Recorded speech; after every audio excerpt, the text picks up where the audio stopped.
안녕하세요. 저는 지금 서울에 사는 50대 후반 여성입니다. 현재 아들 하나, 딸 하나, 그리고 남편 이렇게 네 식구가 있어요. 유별나게 화목하지도 않지만 그래도 서로 위하면서 잘 살고 있는 가족입니다. 아이들은 이제 둘 다 성인이라 독립해서 저와 남편 둘만 함께 살고 있어요. 가끔 조용한 집이 외롭다는 생각이 들기도 하지만 그래도 여러 가지 취미 생활을 하면서 나름대로 잘 보내고 있습니다. 요즘은 갱년기가 왔는지 몸도 여기저기 아프고 갑자기 짜증이 나기도 하고 그런데 남편이 잘 받아주고 있어요. 오늘 저는 남들이 들으면 그건 영화나 드라마에서나 있을 법한 이야기 아니냐 할 만큼 어떤 기적과도 같은 일에 대해 이야기해 볼까 합니다. 저에게도 기적 같은 일이지만 그 상대에게 굉장히 기적 같은 이야기예요. 이 이야기의 주인공은 제 동서입니다. 전동서라고 해야 할 것 같네요. 지금은 법적으로는 동서지간이 아니긴 하니까 말이죠. 동서는 서방님과 20년 전 이혼을 했으니까요. 그 기적 같은 일에 관해 이야기하기 위해선 동서와 서방님에 대한 배경 설명이 필요하겠네요. 두 사람이 어떻게 만나서 어떻게 살았고 어떻게 이혼을 했는지 말입니다. 그럼 이야기를 본격적으로 시작해 볼게요. 저는 남편과 연애 결혼을 했어요. 저희 집은 상당히 부유한 편에 속했죠. 그래서 예전부터 부모님들께서 선을 보라고 여기저기 주선을 많이 하셨는데 저는 어린 마음에 선을 봐서 사람을 만나고 결혼하고 그러고 싶지 않더라고요. 그러던 와중에 학교 동아리 선배로 알게 된 사람이 바로 지금의 남편이었습니다. 남편은 인물도 좋고 목소리가 좋고 키도 컸어요. 그리고 말투가 굉장히 다정했습니다. 제가 꿈꾸던 이상형과 같은 사람이었어요. 첫눈에 반했고 끊임없이 구애해 연애하게 되었죠. 당시에 남편은 제가 본인의 취향이 아니었다고 하더라고요. 아무튼 그렇게 남편과 만나 연애를 2년 정도 했습니다. 보통 그 정도 연애하면 결혼 이야기가 나오는 건 상당히 자연스러운 일이기는 하잖아요. 저희도 그랬죠. 그래서 양가에서 인사를 갔습니다. 남편의 집은 조금 못 사는 편이긴 했어요. 밥을 못 먹고 살 정도의 가난은 아니었지만 그래도 돈 걱정 없이 살던 저희 집과는 많이 다르긴 했습니다. 당연히 시댁에서는 저를 완전히 환영했지만 저희 친정 식구들은 남편과 남편의 집안을 탐탁지 않아 했어요. 사실 이건 저희 부모님이 이상하다거나 이기적이라기보다는 보통의 딸 가진 부모님들과 같은 마음에서 그러신 겁니다. 저도 딸을 낳아보니 알겠더라고요. 조금이라도 우리 집보다 나은 집에 시집 보내고 싶은 마음 말입니다. 하지만 뭐 엄청난 반대는 아니었어요. 그렇게까지 마음에 든다면 사람은 괜찮을 것 같으니까 너희들 알아서 해라. 뭐 그 정도였습니다. 그래서 결혼 이야기가 나오자마자 얼마 되지 않아 상견례를 하고 결혼식까지 일사천리로 진행이 되었어요. 그리고 결혼을 준비하는 과정에서 몰랐던 사실 하나를 알게 됐습니다. 남편에게 남동생이 있다고 하더라고요. 2년 동안 연애를 하면서도 한 번도 동생에 대한 이야기를 했던 적이 없었거든요. 남동생이 있었어? 난 오빠가 외동아들인 줄만 알았지. 없었으면 하는 남동생이라 굳이 이야기하지 않은 거지 숨긴 건 아니었어. 이야기를 듣자 하니 이랬습니다. 남편의 남동생, 그러니까 서방님은 학창 시절부터 사고라는 사고는 다 치고 다녔더군요. 중학생이던 시절부터 술과 담배를 하고 친구들 돈을 뺏고 오토바이를 타고 아무튼 그 나이 때 할 수 있는 나쁜 짓이라고는 다 하고 다닌 것 같았어요. 그렇게 고등학교도 겨우 갔다고요. 당연히 대학은 가지 못했고요. 그렇게 성인이 되어서도 제대로 진득하게 하는 일 없이 여기저기 조금씩 일하다 그만두고를 반복하는 삶을 살다가 술을 마시고 사람을 때리고 시어머니는 합의금을 주러 경찰서를 들락거리고 그랬다더군요. 지금도 정신 못 차리고 그러고 살아. 재수 씨가 진짜 너무 안 됐지. 사고를 쳐서 한 결혼이라고 하더군요. 동서는 이미 제가 결혼했을 때 5살 난 아이가 있었습니다. 20살이 되자마자 임신해서 결혼했기 때문에 정말 세상 물정이라고는 하나도 몰랐어요. 아이 엄마로 고생도 했고요. 얼굴이 아직 앳된 어린 동서였습니다. 동서의 첫 인상은 참 얌전하고 조용하고 그랬어요. 어쩌다 저런 사람이 서방님과 눈을 맞아서 사고를 쳤을까 싶을 만큼 말이죠. 저 자식이 재수씨 좋다고 엄청나게 따라다니다가 그렇게 된 모양이더라고. 재수씨가 정말 안 됐지 뭐. 어쩌다 저런 놈을 만나서 이렇게 고생을 해. 남편의 말처럼 동서는 정말 고생이라는 고생은 다 했다고 하더라고요. 결혼하자마자 몸도 덜 회복된 상태에서 일을 하러 나가고 그 돈으로 서방님은 술을 사 먹고 말이죠. 그나마 시어머니가 아기를 돌봐주지 않았다면 그마저도 못했을 거라며 시어머니에게 고마워한다는 이야기를 듣고서는 저는 제 동생도 아닌데 감정이입돼서 눈물이 날 뻔했습니다. 서방님은 워낙 여기저기 쏘다니면서 사람들과 어울리고 술 마시고 하느라 결혼 후에도 얼굴을 자주 보지는 못했어요. 동서는 자주 봤습니다. 일이 힘들지는 않아? 그래도 전에 식당은 온수가 제대로 안 나와서 겨울에는 찬물에 설거지를 해서 정말 손이 떨어져 나가는 줄 알았는데 지금 식당은 온수가 잘 나와서 너무 좋아요. 그런 이야기를 듣고 있으면 정말 너무 마음이 짠했어요. 형님은 그런 예쁜 옷은 어디서 다 사시는 거예요? 형님은 정말 멋지신 것 같아요. 저는 대학 나온 사람들이 너무 부럽더라고요. 우리 딸도 형님 닮았으면 좋겠어요. 저를 참 많이 좋아하고 따랐습니다. 저도 그런 동서를 동생처럼 잘 해줬고 말입니다. 제가 못 입는 옷 중에 새 것에 가까운 건 동서를 주기도 했고 화장품 같은 것들도 선물하고 말이죠. 그리고 그 나이 또래에 유행하는 것들을 하나도 몰라서 당시에 젊은 친구들이 간다는 곳들도 데리고 가고 말이에요. 그래서 그런지 동서는 저를 참 많이 의지했어요. 동서를 알면 알수록 마음이 더 쓰였던 것 같습니다. 어느 날은 엄마가 보고 싶다고 울더군요. 엄마가 너무 보고 싶어요. 어머니 어디 계시는데? 그러고 보니 친정엄마 이야기를 한 적은 처음 있는 일이라 물어봤습니다. 동서는 그때 처음으로 자신이 자라온 긴 이야기를 해줬어요. 시간이 20년이나 흘렀는데도 그때 동서가 해줬던 이야기들이 선명하게 기억이 나는 거 보면 제가 정말 동서에게 마음을 많이 쓰긴 했나 봅니다. 동서는 가난한 집에 마지로 태어났다고 해요. 술주정뱅이 아버지와 맨날 울면서 미안하다고 하는 엄마가 너무 지겨워서 중학교 때 처음 가출을 했었다고 해요. 하지만 금방 집으로 돌아갔다고 하더라고요. 엄마는 매일 맞는데 내가 없으면 말리는 사람도 없이 아버지한테 맞기만 할 거 아니에요. 어느 날 친구 집에서 자는데 그런 생각이 들더라고요. 엄마가 아버지한테 맞다가 죽으면 어떡하지 하고 말이에요. 동서는 그래서 그 후로는 가출도 하지 못했다고 하더군요.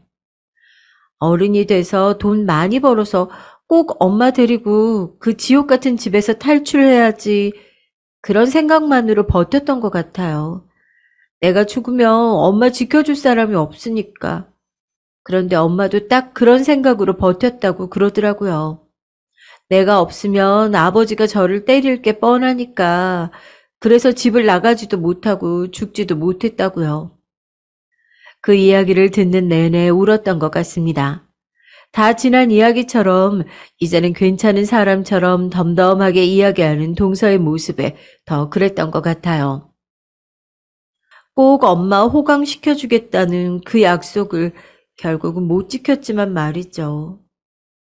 이제라도 하면 되잖아. 안 늦었어. 저 고등학교 때 돌아가셨어요. 왜 불행은 늘 한쪽으로만 찾아가는 걸까요? 그런 생각이 들었던 것 같습니다. 왜 나쁘고 못된 사람들은 잘 살고 선하고 힘없는 사람들은 금방 그렇게 되는 건지 말이죠. 교통사고였다고 하더라고요. 밤늦은 시간에 식당 일을 하고 집으로 돌아오다가 음주운전을 한 차에 치여 그렇게 됐다고 말이죠.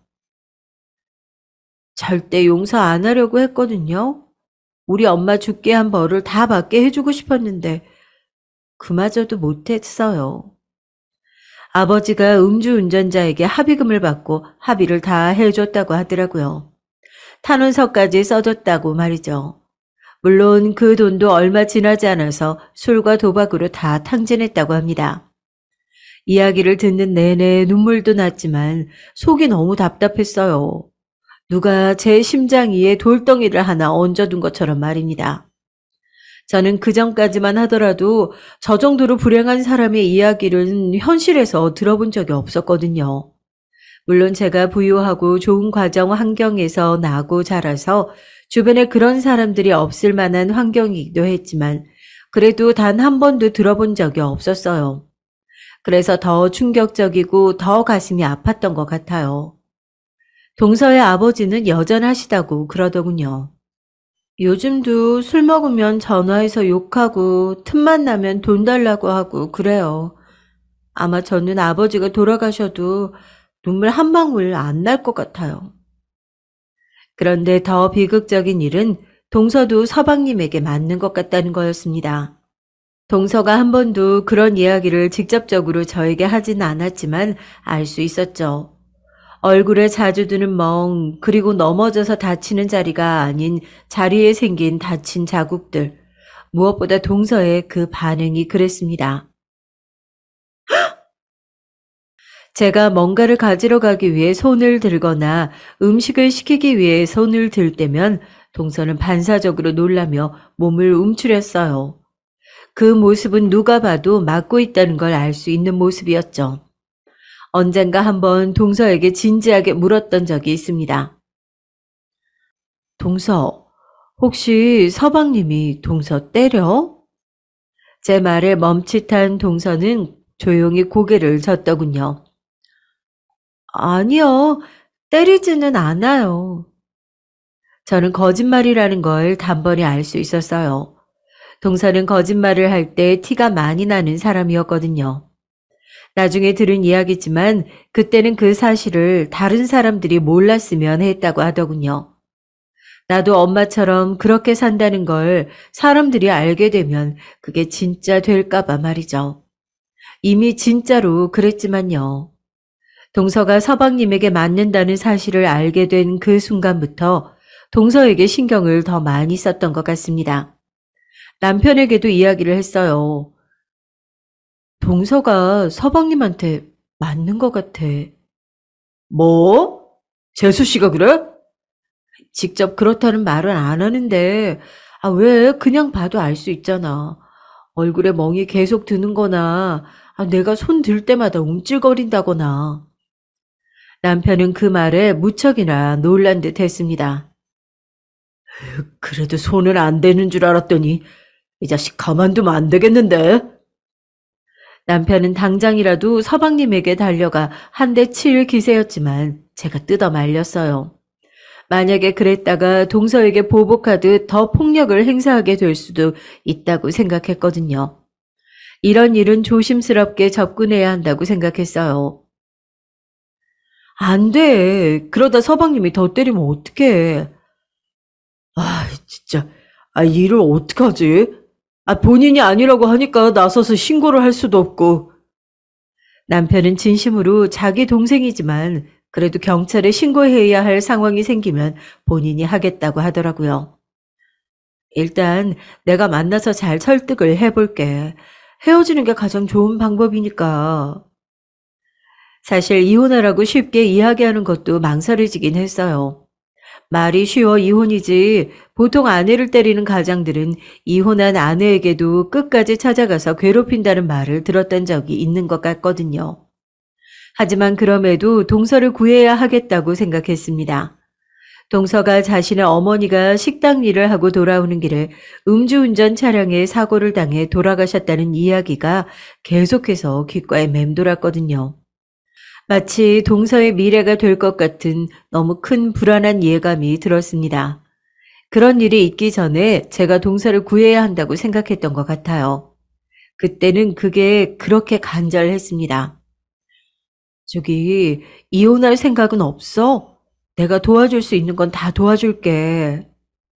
어느 날 제가 조심스럽게 물었어요. 동서는 잠시 고민을 하더니 고개를 저었습니다.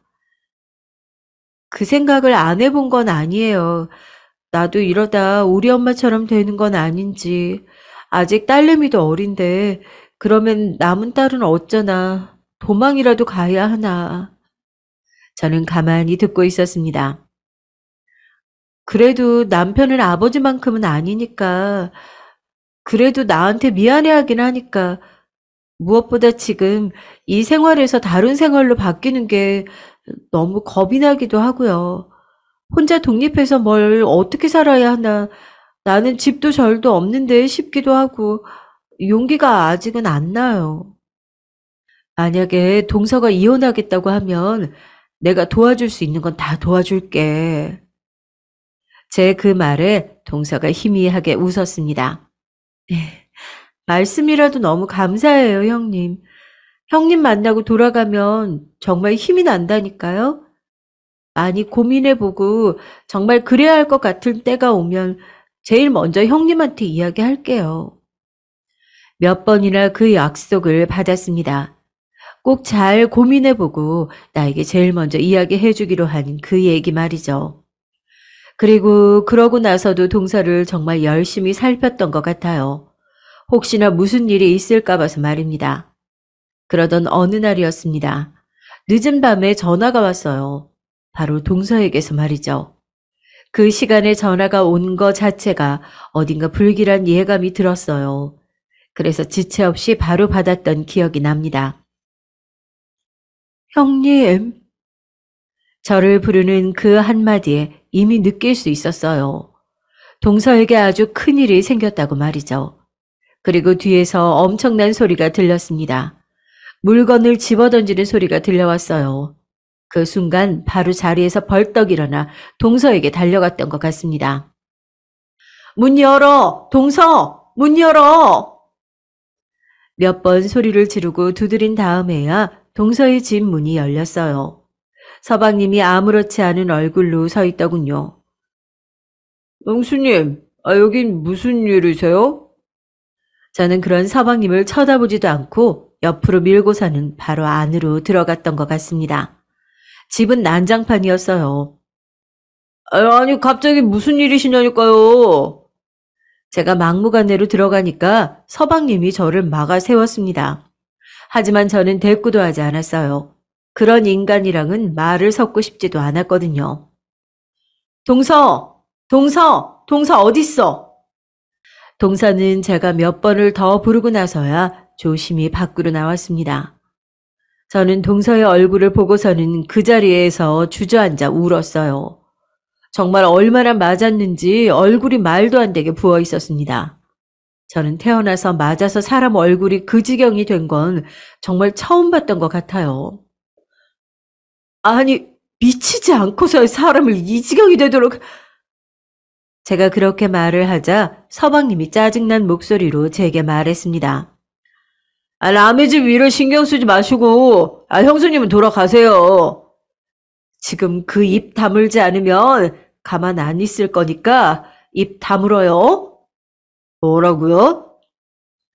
서방님이 욱해서 저에게 소리쳤지만 그 이상 뭔가를 하지는 못했어요. 자기 형, 그러니까 제 남편이 화가 나면 얼마나 무서운 사람인지 그 누구보다 잘 알고 있는 사람이 바로 서방님이었으니 말이죠. 저는 그런 서방님을 잠시 노려보다가 동서에게 말했습니다. 짐 챙겨, 동서. 뭘 하시는 거예요? 경찰 부르기 전에 조용히 입 다물고 꺼져요. 제가 낮고 무서운 목소리로 그렇게 말했습니다. 서방님은 뭔가 말하려다가 입을 다물었죠. 아마 남편을 무서워하진 않았다면 저도 맞았을지도 몰라요. 저를 때렸다가는 자기 형에게 무슨 일을 당할지 몰랐기 때문에 참은 거겠죠. 주춤거리는 동서를 재촉해서 짐을 싸게 하고 그대로 병원으로 데리고 갔습니다. 서방님이 몇 번이나 제 손목을 잡아 말렸지만 더러운 거 털어내듯 그 손을 뿌리치고 말았죠. 그리고 병원에 도착하자마자 동서는 기절하듯 쓰러졌어요. 미세하지만 뇌출혈도 조금 있고 갈비뼈에도 금이 간 것 같은데 일단은 입원은 하셔야 될 것 같습니다. 얼마나 많이 맞았는지 머리 쪽에 출혈도 좀 보이고 갈비뼈에도 금이 가고 그 외에 자잘한 상처들은 수없이 많다고 하더군요. 환자복을 입는데 본 동서의 몸에는 오래되어서 색이 변한 크고 작은 멍들이 뻑뻑했어요. 그걸 보는데 정말 눈물이 주르르 나왔습니다. 그리고 저도 모르게 말이 나왔어요. 사람 새끼도 아니다, 진짜. 검사를 마친 뒤 수액을 맞으며 다시 잠든 동서를 보면서 내가 지금 구해주지 않으면 동서가 정말 죽을 수도 있겠다는 생각이 들더라고요. 바로 남편에게 전화를 했어요. 남편이 서둘러 달려왔습니다. 그리고 저에게 오늘 있었던 일과 동서의 상태에 관해서 이야기하니까 손을 덜덜 떨 정도로 화가 나 보였습니다. 그 자식 어딨어? 내가 당장 죽여버릴 테니까. 아이들을 시어머니에게 맡기고 동서의 옆에서 며칠 정도 간호를 했어요. 시어머니는 동서의 상태를 모두 들으신 뒤 먼저 그러시더군요. 이혼시켜야겠다. 라고 말이죠. 오죽했으면 시어머니가 며느리가 걱정돼서 이혼시키자는 말을 하겠냐고요. 그 정도로 심각했습니다. 그리고 얼마 뒤 서방님이 술에 잔뜩 취해서 병원으로 찾아왔어요. 병원은 또 어떻게 알았는지 말입니다. 지금 생각해도 그때의 서방님은 정말 쓰레기 같은 사람이었습니다. 야, 이년아, 당장 나와, 당장, 네가 모자란 게 있다고 병원에 누워있어. 당장 집에 가. 그 상황에서 저는 겁에 질려 손을 덜덜 떨고 있는 동서의 모습이 가장 충격적으로 와닿았던 것 같아요. 사람이 무언가를 그렇게까지 무서워할 수 있다고 하는 생각에 놀랐고 그런 동서가 너무 안쓰럽고 마음이 아팠습니다. 야, 이 미친 새끼야! 그때 잠시 자리를 비웠던 남편이 병실로 들어왔어요. 서방님은 남편을 보고 멈칫했습니다. 예전부터 사고 칠 때마다 남편에게 늘 혼이 났고 그 때문에 남편은 굉장히 어려워하긴 했었거든요. 안 가? 너 진짜 죽고 싶냐? 너 때문에 저러고 누워있는 사람한테 이게 무슨 짓이야. 아무리 쓰레기라도 정도가 있지. 형이고 형수님이고 남의 가정일에 왜 이렇게 참견질이야. 그래도 꼭 동서를 데리고 가고 싶었는지 작은 목소리로 그렇게 중얼거리더군요. 남편이 화가 너무 많이 난 것 같았습니다. 남의 가정일? 사람을 저렇게 때렸으면 그건 범죄야, 이 개자식아. 남편이 서방님의 얼굴을 향해 주먹을 날렸어요. 서방님은 그대로 바닥에 쓰러졌습니다. 그러고는 진상을 부리기 시작했어요. 아이고, 나 죽네. 나 죽어. 이런 진짜 죽여줘, 이 시끄러운 소리에 병원 직원들이 와서 서방님을 말리고 급기야 경찰까지 부르고 나서야 서방님은 돌아갔습니다. 그리고 서방님과 동서를 이혼시키는 과정은 너무나 험난했어요. 진단서를 떼서 경찰에 신고하겠다는 협박해도 통하지 않았고 남편에게 맞은 것도 통하지 않았습니다. 시어머니가 울면서 제발 이혼하라고 해도 통하지 않았고 말이죠. 그러던 서방님이 어느 날 저에게 그러더군요. 저게 돈 다 벌어오는데 나는 저거 없으면 이제 뭐 먹고 살라고요? 라고 말이죠. 정말이지 기가 차더군요. 고민에 빠졌습니다. 두 사람을 반드시 갈라놔야 하고 동서를 구해야 했으니까 말이죠. 한동안 정말 많이 고민했던 것 같아요. 고민 끝에 결론을 내렸습니다. 그러고는 친정으로 찾아갔어요. 제가 왜 친정으로 찾아갔는지는 궁금하시죠? 짐작하실 수도 있겠지만 그건 돈 때문이었습니다.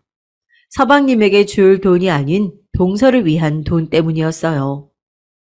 상황을 다 설명하고 유산을 미리 받는 셈 치겠다고 하며 1억을 달라고 했죠. 20년 전 1억이라면 지금으로 따지면 5억이 넘는 돈이거든요. 게다가 당시에 서울의 아파트를 살 수 있는 금액이기도 했고 말입니다. 부모님은 제가 생각보다 큰 금액을 이야기하니까 놀라신 것 같았어요. 물론 그 정도는 해줄 수 있지만 그래도 남에게 그 큰 돈을 주는 건 쉬운 결정이 아니니 말입니다. 꽤 오래 설득했던 것 같아요. 결국 받았습니다. 유산을 미리 받기로 하는 걸로 합의를 보고 1억을 받았어요. 그리고 제 통장에서 1,000만 원을 찾았습니다. 먼저 서방님에게 갔어요. 동서랑 이혼하세요. 제가 1,000만 원 드릴게요. 1,000만 원이라는 말에 서방님 눈이 번쩍 떠지는 게 보였습니다. 그렇게까지 하시는 이유가 뭔데요? 서방님이 언젠가 동서 죽일 것 같아서요. 제가 진지한 얼굴로 그렇게 이야기했어요. 서방님은 어딘가 살짝 기분 나쁜 듯한 표정을 지었지만 별 말을 하진 않았습니다. 주시면 할게요. 이혼. 대신 이혼 뒤에 절대 동서 찾아가지 않겠다는 각서 쓰시고요. 이혼이 완전히 성사되면 1,000만 원을 더 준다고 하니 눈이 휘둥그레지더라고요. 그리고 저는 동서에게 1억 원을 건넸습니다. 이걸로 새삼 시작해. 이렇게 큰 돈을요? 저는 못 받아요, 형님. 우리 집 부자인 거 알잖아. 줄 수 있으니까 주는 거야. 그래도 이렇게 폐를 끼칠 수는 없어요. 폐 아니니까 받아. 그리고 이거. 그리고 서방님에게서 받은 각서를 건넸어요. 다시는 동서 앞에 나타나지 않겠다는 내용이 적힌 각서 말이죠. 이거 공증까지 다 받은 거니까 만약에 다시 나타나면 고소해버려. 알겠지? 동서는 저를 끌어안고 한참을 울었습니다. 몇 번을 더 거절하고 나서야 돈을 받았어요. 이 은혜 잊지 않을게요. 정말 꼭 갚으러 올게요. 꼭 안 갚아도 돼. 그냥 잘 살아. 그로부터 20년이 지났네요. 그동안 굉장히 많은 일들이 있었습니다. 우선 제일 궁금해하실 서방님 이야기부터 해드릴게요. 서방님은 당연히 그 약속을 지키지 않았죠. 제가 준 돈은 순식간에 동이 났습니다. 그러고는 동서를 찾아가 꾸준히 괴롭혔고 말이죠. 저와 남편이 말려도 보고 남편에게 맞기도 많이 맞았어요. 하지만 포기하지 않았습니다. 동서는 이사하고 또 이사하며 계속 숨어 다녔지만 서방님은 어떻게 알고서는 또 찾아내고 찾아내기를 반복했어요. 정말 징그럽다는 말이 이럴 때 하는 말이구나 했던 것 같습니다. 그러던 어느 날이었어요. 밤 늦은 시간 자고 있는데 남편에게서 전화가 왔습니다. 저도 그 전화 오는 소리에 깨서 연락받는 남편의 얼굴을 봤어요. 남편의 표정이 점점 안 좋아지더군요. 옷 갈아입어. 남편은 전화를 끊자마자 이렇게 말했습니다. 어딘가 예감이 좋지 못했어요. 왜? 무슨 일인데? 민성이가 죽었대. 서방님이 죽었다더군요. 정말 아닌 밤중에 날벼락과 같이 일어난 일이었습니다. 옷을 갈아입고 연락받았다는 병원으로 갔어요. 그곳에서 만신창이가 된 서방님을 본 기억은 아직도 너무 선명해서 꿈에도 가끔 나올 정도예요. 병원에 도착하시기 전에 이미 사망한 상태였습니다. 교통사고였습니다. 음주운전 차량에 치였다고 말이죠. 그 자리에서 바로 즉사했을 거라고 하더군요. 그렇게 미워하고 그렇게 없어졌으면 좋겠다고 생각했던 서방님이었는데 그러고 누워있는 모습을 보니까 마음이 이상하긴 했어요. 술을 그렇게 마셔대더니 음주운전 차에 치여서 갈 건 또 뭐야? 남편도 어딘가 허망한 얼굴로 그렇게 말하더군요. 장례는 조용하게 치렀습니다. 서방님은 막 살면서 제대로 된 직장도 없었고 친구 하나 없는 인생이었기 때문에 부를 사람이 딱히 없기도 했어요. 찾는 사람이 거의 없는 그 쓸쓸한 장례식장에 가만히 앉아있던 시어머니가 이렇게 중얼거리시듯 말하시더군요. 이렇게 허망하게 갈 거 조금 더 행복하게 살다 가지 그랬냐. 라고 말이죠. 서방님이 그렇게 된 지 꽤 오래 지난 지금도 시어머니는 가끔 그렇게 짧게 살다 갈 거 왜 그렇게밖에 못 살았냐고 이야기하곤 하세요. 그리고 서방님이 그렇게 되기 전에 이미 동서와의 연락이 되지 않았습니다. 조금 전에 이야기했다시피 동서는 서방님을 피해 이사를 여러 번 다녔다고 했잖아요. 그러던 와중에 어느 순간 연락이 끊겼어요. 연락해 보려면 해볼 수도 있었겠지만 굳이 하지 않았습니다. 서방님이 죽었을 때도 이 사실을 알렸다가 괜한 죄책감을 가지고 살까 싶어 연락하지 않았고, 그 뒤로 시간이 조금 지나서 그 과거가 얼마나 끔찍하고 떠올리기 싫은 일일까 싶어서 연락하지 않았어요. 동서도 그래서 연락을 하지 않겠거니 했습니다. 재수 씨는 잘 살고 있겠지? 가끔 궁금하더라. 무소식이 희소식이야. 그래도 소식이라도 알려주면 좋을 텐데. 조카도 어떻게 컸는지 궁금하고. 우리를 보면 과거의 일들이 생각나지 않겠어. 일부러 연락 안 할 사람도 아니고 떠올리기 싫은 기억이니까 그러겠지. 그래, 뭐 좋은 기억이라고. 만나봐야 할 얘기도 뻔한데 잘 살고 있겠지. 그런 이야기를 나누었던 적은 있습니다. 아, 그동안 변한 건 한 가지가 더 있어요. 바로 저희 친정이 일입니다. 저희 친정은 잘 살았던 과거와는 다르게 지금 조금 힘들게 지내고 있긴 해요. 아버지가 투자를 잘못하셔서 큰 돈을 한 번에 해먹고 오빠가 사기를 당해서 또 한 번 해먹었거든요. 물론 빚쟁이들에게 쫓기거나 거리에 나앉게 생긴 정도는 아니지만 그래도 굉장히 힘들어지긴 했어요.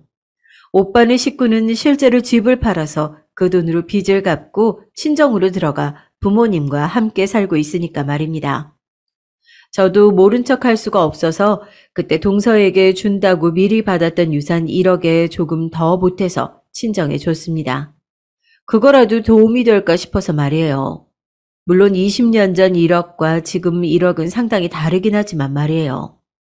그러던 어느 날이었습니다. 어제부터 자꾸 이 번호로 전화가 오네.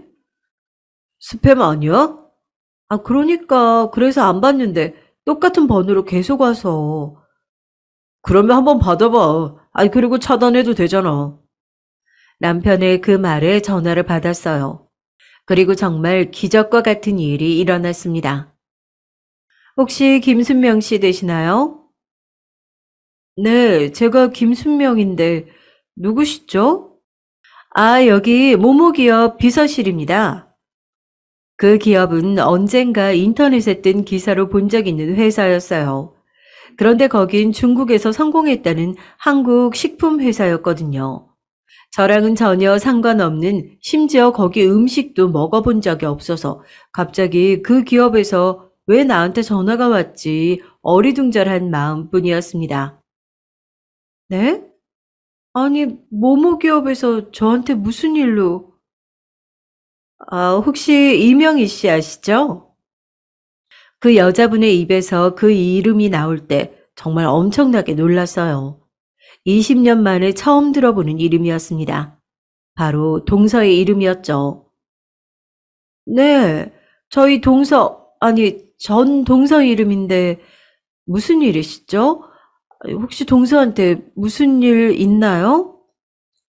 20년 만에 잘 모르는 곳에서 상상하지도 못한 이름을 들으니 덜컹 심장이 내려앉더군요. 무슨 일이 있나 싶은 마음에 불안한 생각이 들었습니다. 아니, 그렇다 해도 전화 온 곳이 너무 이상하긴 하잖아요. 아, 무슨 일이 있는 건 아니고 저희 회장님이 김순명 씨를 꼭 뵙고 싶다고 하십니다. 아니, 거기 회장님이 저를요? 왜요? 그때 속으로 생각했어요. 아, 이거 신종 사기구나 하고 말이죠. 그런데 동서 이름을 어떻게 알고 저에게 무슨 사기를 치려고 그런 전화를 한 건지 궁금하더라고요. 이거 지금 무슨 전화예요? 사기죠? 아니, 그런데 우리 동서 이름은 어떻게 아셨어요? 제가 다다다 쏘는 말투로 따져 물었습니다. 그랬더니 상대방이 무척 당황하더군요. 지금 와서 생각해보면 그분도 당황하긴 했을 거예요. 자기는 일로 전화를 했는데 다짜고짜 사기라고 캐묻고 있으니 말이죠. 아, 아닙니다. 저희 회장님 성함이 이명희 씨예요. 네? 그 회사의 회장이 동서라는 겁니다. 처음에는 이게 무슨 소리인가, 뭔 말도 안 되는 소리를 나에게 하고 있지 했어요. 제 반응이 너무 이상하자 옆에서 그런 저를 보고 있던 남편이 물었습니다. 왜? 아니, 무슨 일인데? 당신 모모 기업 알지? 알지. 전에 나랑 같이 봤잖아, 그 기사. 아, 그니까. 근데 거기 회장이 동서라는데? 나를 만나고 싶다고. 비서실이래. 뭐? 아니, 그게 무슨 말이야? 아니, 그게 말이 돼? 아, 나 바꿔줘봐. 그러고서는 남편이 전화를 바꿔 받았습니다. 그러고는 한참을 통화하더니 굉장히 진지한 얼굴이 되더라고요. 그리고는 알겠다는 말을 마지막으로 전화를 끊었습니다. 왜? 뭐래? 아무래도 재수 씨가 맞는 것 같은데? 뭐? 내일 회사로 찾아가기로 했어. 같이 가보자. 그리고 그 다음 날이 되었습니다. 저는 잠을 제대로 자지 못했던 것 같아요. 남편이 맞는 것 같다고 하는데도 너무 안 믿기는 일이라 계속 물어봤죠. 그리고 약속 시간에 맞춰 집에서 출발했습니다. 그때 우리 기사 봤을 때도 중년의 여성이라고 하지 않았어? 그 회사 창업주가? 그랬던 것 같기는 해. 가보면 알게 되겠지. 아니, 회사로 직접 가는데 그런 걸 어떻게 속여. 아니, 그리고 이런 식으로 뭘 사기를 쳐. 일단 가보자는 마음으로 남편을 따라 나섰던 것 같아요. 그리고 그 회사의 건물 앞에 도착했습니다. 사진으로 봤던 그 건물이 맞았어요. 저희가 1층으로 막 들어서는데 누군가 이미 나와 있더군요. 제가 어제 전화드렸던 박민지 비서입니다. 회장님 동서분 맞으시죠? 네? 아, 네. 목소리가 어제 통화한 그 여자 맞더군요. 저와 남편은 얼떨떨한 기분으로 그 비서라는 분을 따라갔어요. 엘리베이터를 타고 위층으로 올라가는 내내 이게 현실인지 꿈인지 잘 모르겠는 기분이 들었습니다. 안으로 들어가시면 됩니다. 회장실이라고 쓰여 있는 문을 가리키며 그 비서라는 여자분이 말하더군요. 그 앞에 서서 잠시 망설였던 것 같아요. 들어가고 싶지 않아서 그랬다기보다는 그냥 이 모든 상황이 잘 받아들여지지 않아서였던 것 같습니다. 그리고 똑똑 노크를 한 뒤에 문을 열었어요. 조심스럽게 안으로 들어갔습니다. 형님! 그리고 울며 저에게 달려오는 동서와 눈이 마주쳤죠. 20년 만이지만 하나도 변하지 않았더군요. 물론 늙긴 했지만 그때 모습 그대로인 것 같았습니다. 아마 동서를 보는 순간 그 시절로 돌아간 기분이 들어서 더 그렇게 느꼈을 수도 있고 말입니다. 아니, 이게 다 무슨 일이야? 이제야 연락드려서 너무 죄송해요. 진짜 연락드렸어야 했는데. 동서는 그렇게 이야기하며 울기 시작하더니 정말 한참을 울었어요. 그러고는 여태 자신에게 일어났던 일들에 대해 이야기를 시작했습니다. 동서는 제가 준 돈으로 작은 집을 얻고 장사를 시작했다고 하더군요. 원래 음식을 잘했던 사람이었어요. 그러다 우연히 사업 제안이 들어왔어요. 그래서 시작하게 된 게 이렇게 커졌네요. 그동안은 중국에 나가 있기도 했고 너무 정신이 없어서 연락을 못 드렸어요. 언젠가 꼭 연락드리고 형님한테 진 엄청난 빚을 갚아야지 했는데 너무 늦어졌네요. 동서는 그렇게 이야기하면서 계속해서 눈물을 흘렸습니다. 아, 왜 자꾸 울어? 너무 늦게 연락을 드린 것 같아서 정말 죄송해요. 살다 보면 그럴 수도 있지. 아, 이제라도 연락해줘서 정말 고맙고 이렇게 잘 돼서 더 고마운데 그때 안 도와줬으면 어쩔 뻔했어. 이렇게 아까운 사람을. 그렇게 한참을 서로 안고 울었던 것 같네요. 회사는 엄청난 규모였습니다. 기사를 봐도 알 수 있었고 또 이렇게 직접 와서 보니 더 알겠더군요. 이런 성공을 이룬 사람이 내가 아는 사람이라니, 그것도 동서라니 너무 뿌듯한 기분이 들었습니다. 그리고 그때 그렇게 멀리 갈 수 있도록 해준 게 얼마나 다행한 일인지 하는 생각도 함께 말입니다. 동서는 서방님이 그렇게 된 걸 이미 알고 있었더라고요. 그리고 얼마 안 지나서 알게 됐어요. 음주 사고로 그렇게 됐다고. 그때 한번 찾아뵐까도 생각했었는데 사실 당시에는 과거 일을 정말 떠올리는 것조차 싫어서 일부러 피했던 것도 있었어요. 그럼 동서 다 이해해. 남편도 저도 과거를 생각하고 싶지도 않아 하는 동서의 마음을 너무나 이해했습니다. 정말로 죽을 만큼 힘들었다는 걸 알고 있었으니까 말이죠. 동서는 한참 동안 이런저런 이야기들을 하면서 자신이 그동안 어떻게 지냈는지, 그리고 그동안 제가 어떻게 지냈는지를 물어보더니 본론을 이야기했어요. 그때 빚을 이제 갚으려고요. 빚은 무슨 빚이야. 나 그때 받을 생각 없이 준 건데. 그리고 그건 다 동서가 동서 힘으로 잘 된 거잖아.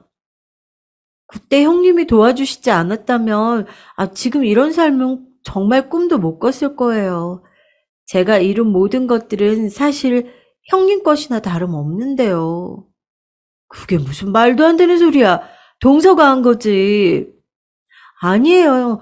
형님이 안 계셨으면 절대로 이룰 수 없는 것들이에요. 그러다 동서가 뭔가를 건네더군요. 저기, 이거부터 받으세요. 무언가 서류가 담겨 있는 서류 봉투였습니다. 저는 그 봉투를 조심히 열어보고는 정말 화들짝 놀랐어요. 땅 서류였습니다. 당시에 1억 정도 되는 돈으로 얼마 정도의 땅을 살 수 있는지 찾아봤거든요.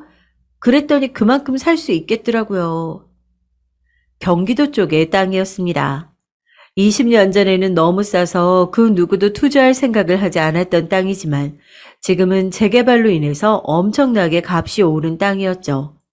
그래서 그 전후의 금액 차이가 너무나 컸습니다. 당시에 1억이면 지금 물가로 5억 정도 되는 돈이지만 동서가 제 앞으로 샀다는 땅은 지금 기준 가격으로 20억이 넘는 값을 치러야 하는 땅이었어요. 아니, 이건 나 못 받아. 제가 단호하게 말했습니다. 너무 많았어요. 이자도 어느 정도지, 그건 너무 큰 금액이잖아요. 저는 이걸 형님한테 드리기 위해서 지금까지 열심히 산 거나 다름없어요. 이거 못 드리면 저는 한이 맺힐 것 같아요. 안 줘도 돼. 정말 나는 괜찮아. 형님, 제가 무리해서 드리는 것도 아니고 이만큼 드릴 수 있으니까 드리는 거예요. 그러니까 전혀 부담 가지실 필요도 미안해야 할 필요도 없어요. 그냥 받으시면 됩니다. 그렇게 한참을 받니 안 받니 하면서 실랑이 하다가 결국은 제가 졌습니다. 하지만 당분간은 팔지 않고 그대로 가지고 있으려고요. 어딘가 제 재산이 아닌 것 같은 기분이 들어서 말입니다. 물론 과거에 대한 보상이라고 하지만 이렇게 큰 돈은 아무래도 함부로 받기가 그렇잖아요. 그리고 그뿐만이 아니었습니다. 어디서 저희 친정이 힘들다는 이야기를 들은 건지 동서는 저희 친정까지 찾아가서 저희 부모님에게 감사 인사를 전했어요. 당시에 자신을 위해 돈을 내주어서 감사하다고 말이죠. 이름도 얼굴도 모르는 남한테 그렇게 큰 돈을 주기 너무 힘드셨을 텐데 정말 감사합니다. 덕분에 제가 이렇게 될 수 있었어요. 뭐든 말씀만 하시면 다 해드릴게요. 아이고, 그 사람이 이렇게 성공해서 돌아왔으면 그걸로도 했지. 이야기 들어보니까 내 딸내미한테 이미 보상은 충분히 한 것 같은데 우리는 그걸로 됐어. 딸이 또 그때 빌려갔던 돈을 나중에 갚기도 했고. 아버지도 거절했지만 동서는 물러서지 않았습니다. 결국 오빠의 집을 해줬어요. 그리고 나서도 아쉽다고 했습니다. 물론 당시에도 큰돈이긴 했지만 그 돈이 엄청나게 커져서 돌아온 거잖아요. 동서의 성공은 본인이 이룬 건데 말입니다. 그 마음이 너무 고마웠습니다. 그뿐만이 아니었어요. 동서는 시어머니에게도 찾아갔어요.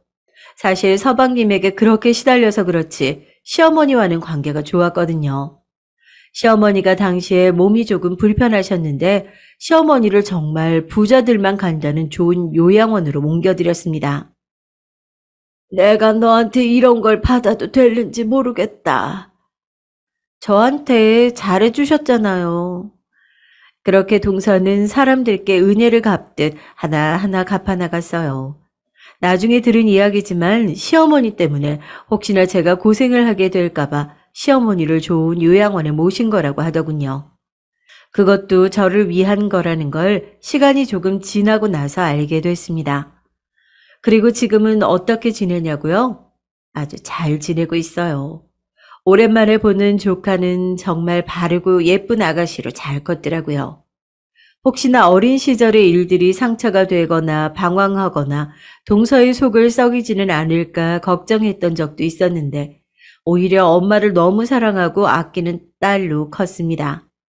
그리고 저희 아이들과도 그동안 계속 봐왔던 것처럼 금방 사이좋게 자주 만나며 지내더라고요. 피는 물보다 진하다는 말은 이럴 때 쓰는 게 아닌가 싶을 정도로 말이에요. 조카들이 저희 회사에 들어와서 일을 같이 좀 했으면 좋겠는데 어느 날 동서가 그렇게 이야기하더군요. 무슨 말인가 했어요. 우리 딸이 회사 일을 하는 걸 싫어하고 본인은 그림을 그리고 싶어하는 꿈이 너무 확실해서요. 저는 딸이 그냥 하고 싶은 거 하면서 평생 행복만 했으면 좋겠거든요. 그런데 이 회사는 또 아무에게나 물려주고 싶진 않고요. 그런데 마침 조카들이 학교에서 경영학을 전공했다고 하니까 딱 좋을 것 같아서 지금부터 회사에 들어와서 공부를 좀 했으면 좋겠는데요. 처음에는 무슨 말도 안 되는 소리냐고 생각했어요. 그런데 동서는 정말 진지했습니다. 정말로 진지하게 회사를 저희 아이들에게 맡길 생각을 하고 있더라고요. 아이들을 불러다 의견을 묻고 본격적으로 일을 가르치기 시작했습니다. 이건 너무 과한 것 같은데. 우리 애가 안 받겠다고 하고, 그리고 저도 믿을 만한 사람에게 맡기면 좋잖아요. 무턱대고 맡기는 게 아니고, 데리고 와서 일 가르쳐서 맡기겠다는 거니까 너무 걱정하실 필요 없어요. 사실 걱정이 아니라 한 번의 호의로 너무 많은 것들을 받는다는 생각이 들었던 거지만 말입니다. 동서는 제 그 한 번의 호의가 그저 호의가 아니라 자신의 인생을 구원받은 거라는 이야기를 했지만 말이에요. 그렇게 저희 아이들은 동서의 회사에서 지금 일을 배우고 있습니다. 어느 날 남편이 그러더군요. 사람 인생 정말 한치 앞도 모르는 거라지만 재수 씨만큼 드라마 같은 삶을 사는 사람도 없을 거야. 그러면서 만약 지금까지 서방님이 살아있었다면 어땠을지 자연히 생각하게 되었습니다.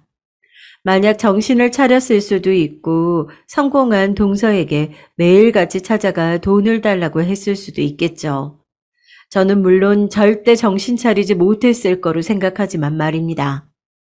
남편은 어딘가 동생인 서방님을 그리워하는 듯도 하더군요. 뭐 동생이니까 그럴 수 있다고 생각하긴 했어요. 그렇게 저희는 아주 잘 지내는 중이에요. 이 기적 같은 일들이 아직도 가끔 실감이 되지 않을 때가 많습니다. 매일 서방님에게 맞아 이러다 죽겠다고 돈을 쥐어주고 이혼시킨 동서가 제가 준 돈으로 이렇게 성공해서 은혜를 갚으러 오고 지금은 제 아이들에게 회사를 물려주겠다고 하는 이 모든 상황이 정말 드라마 같지 않나요? 가끔은 정말 꿈인가 싶은 기분이 들어서 아무도 모르게 몸을 꼬집어 봤던 적도 있다니까요. 사람이 바르고 성실하고 또 뭔가를 열심히 하다 보면 언젠가는 반드시 빛을 보는 것 같습니다. 그리고 그 모든 노력은 반드시 돌아오는 것 같고 말이에요. 동서를 보며 가장 크게 배운 점은 다른 게 아닌 그거거든요. 형님, 회사 일 바쁜 것만 정리되면 저랑 둘이 어디 해외여행이라도 다녀오실래요? 나랑 동서랑 둘이? 네. 동서와 둘이 여행을 가기로 했어요. 아마 유럽이 될 것 같기도 하고 기간도 꽤 길게 다녀올 것 같아요. 남편과 아이들에게는 이야기를 다 했고 당연히 허락도 했고 말입니다. 이 여행을 다녀오면 동서와 저는 형님과 동서지간이 아닌 정말 언니 동생 같은 사이가 되어 있을 것 같아요. 뭐 그동안도 그랬지만 말입니다. 이 기적 같은 일을 많은 분께 알리고 싶어서 이야기를 시작한 건데 제가 말을 잘하는 편이 아니라서 어떻게 들으셨을지는 모르겠네요.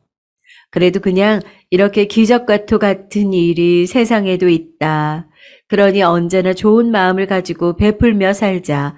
그 정도로만 생각해 주셔도 감사할 것 같습니다.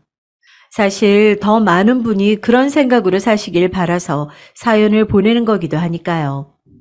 아, 오늘은 동서와 쇼핑하러 가기로 했거든요. 원래 옷이나 가방에는 전혀 관심이 없는데 하도 사준다고 나오라고 난리여서 이번에 같이 쇼핑을 하기로 했어요. 아마 동서는 엄청나게 좋은 것들을 사주려고 할 거고 저는 그걸 말리느라 정신이 없겠지만 말입니다.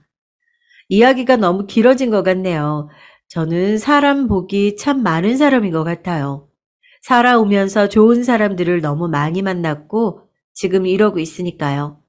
그냥 남들을 조금 더 생각했을 뿐인데 말입니다. 그게 이렇게 크게 복이 되어서 돌아오네요. 이제는 정말로 나가봐야겠어요. 더 있다가는 늦겠네요. 긴 이야기 들어주셔서 감사합니다. 요즘 날씨가 너무 추운데 늘 건강 조심하세요. 안녕하세요. 저는 30 넘은 여성입니다. 요즘 날씨도 춥고 밖에 잘 나가지 못하고 있는데 사연 유튜브 덕분에 심심하지 않게 지내고 있습니다. 사람들에게 모두 각자의 사정과 사연이 있는 만큼 제 사연도 한번 들어보시면 좋을 것 같아서 써봅니다. 부디 끝까지 들어주세요. 저는 결혼한 지 5년 정도 됐어요. 그런데 결혼 자체를 후회하는 것은 아닌데요. 결혼한 시댁에 너무 별로라서 결혼한 게 힘들 때는 많이 있었습니다. 사실 사연 유튜브를 보시는 분들은 다 비슷한 사정이 있는 분들이 많으시겠지만 저도 시어머니하고 트러블이 참 많았거든요. 사실 별로 트러블이 있을 만한 상황도 아니었는데 시어머니 성격이 정말 굉장히 평균에서 벗어나 있어서 문제가 있기도 했어요. 저희 시어머니는 굉장히 의심도 많고 자린고비 같은 분이세요. 그러니까 본인을 포함해 자기가 아끼는 사람들한테는 돈을 너무 잘 써서 문제고 그렇지 않은 사람들한테는 너무 안 써서 그리고 자기한테 당연히 돈을 줘야 한다고 생각해서 문제이신 분이었죠. 시어머니는 딱 자기 친정 남동생만 예뻐하시더라고요. 남편한테 외삼촌 되는 분이죠. 남편은 형제가 셋 중 둘째인데 그래도 시아주버님은 어머니가 많이 편애를 하셨어요. 도련님은 막내라고 또 편애하셨던 것 같고요. 다만 남편은 둘째라서 좀 샌드위치처럼 낑겨 있는 위치여서 여러모로 손해를 많이 봤던 것 같아요. 지금도 그렇고요. 그런데 남편은 워낙 무던하고 느긋한 성격이라 그런 것에 그다지 구애받진 않았고 지금도 별로 신경 쓰지 않아요. 자기는 워낙 어린 시절부터 당해온 차별이라 이미 익숙해져 있다면서요. 당연히 남편과 결혼한 저 역시도 홀대의 대상이었죠. 아니, 저는 홀대의 대상이었다기보다는 시어머니가 마음대로 컨트롤하고 벗겨먹는 대상이었다고 하는 게 낫겠네요. 저희 남편이 둘째였는데도 제일 나중에 결혼했는데 그래서인지 아주 시어머니가 저를 쥐잡듯이 잡는데 이골이 나 있으셨더라고요. 며느리 다루는 데에 아주 정통해 계셨거든요. 어느 정도였냐면 시어머니는 제가 가계부 안 쓰는 걸 알고 정말 엄청나게 혼내셨어요. 너 대체 젊은 애가 정신이 있는 거냐 없는 거냐? 어머님, 하지만 가계부를 제가 써본 적이 없어서.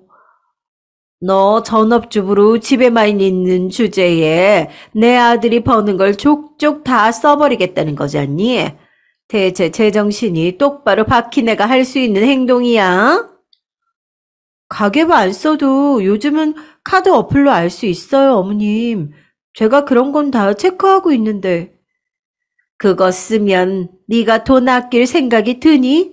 안 들잖아. 그리고 카드라니. 카드는 잘라버려야 하는 거다. 그게 과소비의 근원이야. 네? 그러면서 저한테 할부 같은 건 쓸 생각도 하지 말라고 하셨어요. 그리고 자리에 앉은 채로 당장 네 지갑 가져와라. 가져와서 카드 전부 쏟아내라 하시고서는 그 앞에서 카드를 가위로 자르셨죠. 저는 너무 충격적이라서 지금까지도 기억이 나네요. 아무 생각 없이 카드를 다 보여드렸더니 큰 가위를 가져와서 죄다 조각조각 잘라버리시던 손끝이요. 잘 살려면 무엇보다 철약이다, 철약. 네 남편, 내 아들이지만 그리 능력이 좋은 애가 아니야. 걔는 월급쟁이다. 어차피 버는 거야 거기서 거기니. 꼭 돈을 아주 잘 아껴야, 지금 우리처럼 서울에 집도 사고 잘 살게 되는 거야. 지금이야 내가 이러는 게 뭐 저렇게까지 하나 싶겠지만 다 뼈가 되고 살이 되는 조언이니까 새겨 들어. 시어머니는 일장 연설을 늘어놓으셨어요. 사실 시부모님은 맨주먹으로 시작해서 서울에 아파트를 사셨고 지금도 노후가 그리 걱정되는 편은 아니셨죠. 생각보다 상당히 여유 있게 사시는 편이었어요.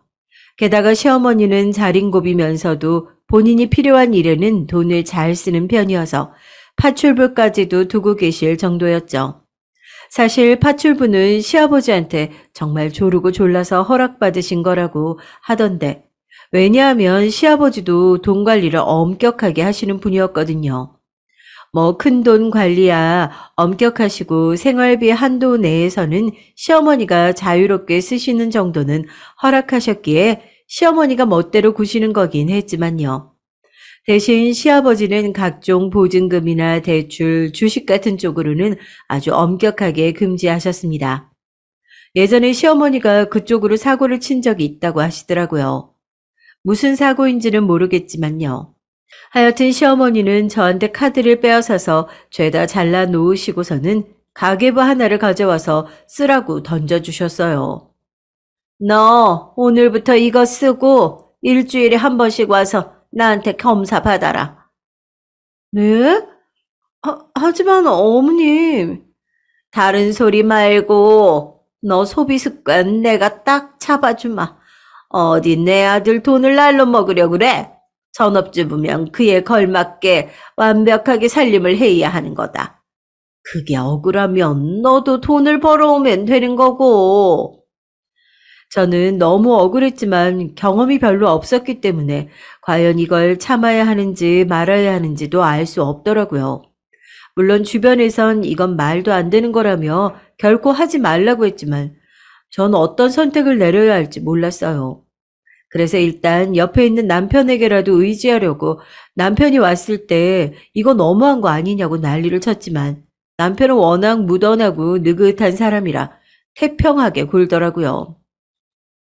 아니, 당신은 아무렇지도 않아? 내가 이런 취급 당하는데? 아, 뭐 어때서 그래? 아니, 그냥 그까지 가계부 써서 좀 보여드리면 되는 거지. 아니, 우리 살림을 다 아시게 되는 거잖아. 그리고 내가 무슨 학생이야? 검사를 받게. 아, 뭐 어때? 당신이 뭐 과소비하는 사람도 아니고 그 정도야 다 이해하실 텐데. 이해 분명히 안 하실 거라고.